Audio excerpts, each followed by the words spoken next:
সবার আগে ক্রিকেট এবং দেশ। ভারত এই মুহূর্তে আমাদের এরকম করে কিছু জানায়নি। বাংলাদেশ থেকে গত 10 বছর 12 বছরে এরকম কিছু হয়নি। টেস্ট ক্রিকেট কেন বলি? লঙ্গার version is real test of your character, temperament. এখন আমাদের দেশে আপনি মনে করেন একটা ছোটোখাটো ট্রানজিশনে চলছে, কিন্তু আমাদের 3, 4টা 5টা অনেক এক্সপিরিয়েন্স প্লেয়ার কিন্তু চলে যাচ্ছে। এটা কিন্তু যে কোনো দেশের ক্ষেত্রে এই এই এই ইয়েটা তৈরি হয়, কিন্তু সেই ক্ষেত্রে যদি যারা পূরণ করবে তারা যদি ঠিকমতো আমরা তৈরি করতে পারি তাদের, তাহলে কিন্তু এই আপনার যেই যারা টপ প্লেয়ার মাঝে মাঝে রিটায়ার করবেন একটা স্বাভাবিক প্রক্রিয়া। কিন্তু আমাদের নজর রাখতে হবে যে আমাদের পাইপলাইনটা আমরা ঠিকমতো এগিয়ে দিতে পারছি কিনা, এটা খুব ইম্পর্টেন্ট। পাইপলাইনটা যেটা আমি বলেছি একটু আগেও, যে আমাদের পাইপলাইন আপনার এখনও জিনিসটা ভাঙা অবস্থায় আছে। এটি নিয়ে আমাদের আরও বিশাল পরিকল্পনা করতে হবে, সো দ্যাট আমরা রেগুলার বেসিসে প্লেয়ার পাই যারা ন্যাশনাল টিমকে ফিট করবে। আসলে ভারত এই মুহূর্তে আমাদের ওরকম করে কিছু জানায়নি। একটা পত্রিকার নিউজ আমি যেটা আপনি কথা বললেন শুনেছি, বাট ওরা কিন্তু পুরো ট্যুর কনফার্ম করেছে এবং আইটেনারি তৈরি হয়ে গেছে। আসলে আপনি সিচুয়েশনটা তো আমি এই মুহূর্তে বলতে পারবো না, বাট এই মুহূর্তে পুরো ট্যুর আছে এবং এটা নিয়ে কোনো কথা আমি শুনিনি যে এটা হবে না। এটা আপনি অত্যন্ত গুরুত্বপূর্ণ, হয়তো মিস করেছে আপনার কোয়েশ্চেনটা প্রথম। এটা খুবই গুরুত্বপূর্ণ।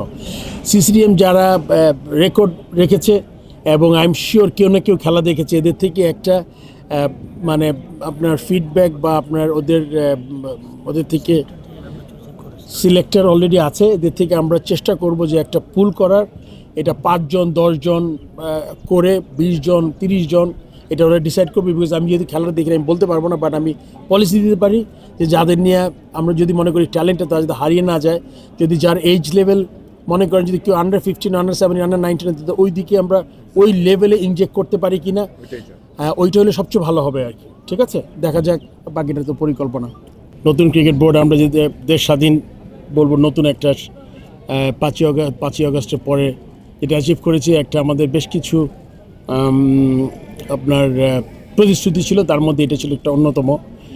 ইয়াং ট্যালেন্ট, ট্যালেন্ট যেটা আমরা বলি, যেটা আমরা চেষ্টা করেছি, এটা একদম চলে গেছিলো বাংলাদেশ থেকে গত 10 বছর 12 বছরে এরকম কিছু হয়নি। সো আমাদের এটা এই বোর্ডের প্রতিশ্রুতি ছিল, সেটা নতুন যুগের সূচনা করব, পুরনো জিনিস নতুন করে স্টার্ট করেছি আমার আশা থাকবে এখান থেকে ট্যালেন্ট বেরোবে এবং এটা আর যাতে কখনোই এটা অন্য কেউ কোনো ব্যক্তিগত স্বার্থ চরিতার্থ করার জন্য যাদের এটা ইনফ্লুয়েন্স করতে না পারে। সবার আগে ক্রিকেট এবং দেশ, তারপরে আমরা বাকি সবাই যারা আছি, সেটা সবারই আমার মাথায় রাখতে হবে। এবং সবাইকে ধন্যবাদ জানাচ্ছি আমি এই টুর্নামেন্টে সফলভাবে শেষ করার জন্য। 60টা টিম খেলেছে 6টা মাঠে, এটা অবিশ্বাস্য কত ম্যাচ, আমি তো বলতেও পারবো না। 150 ম্যাচ, আনবিলিভেবল, 150-এর উপরে ম্যাচ।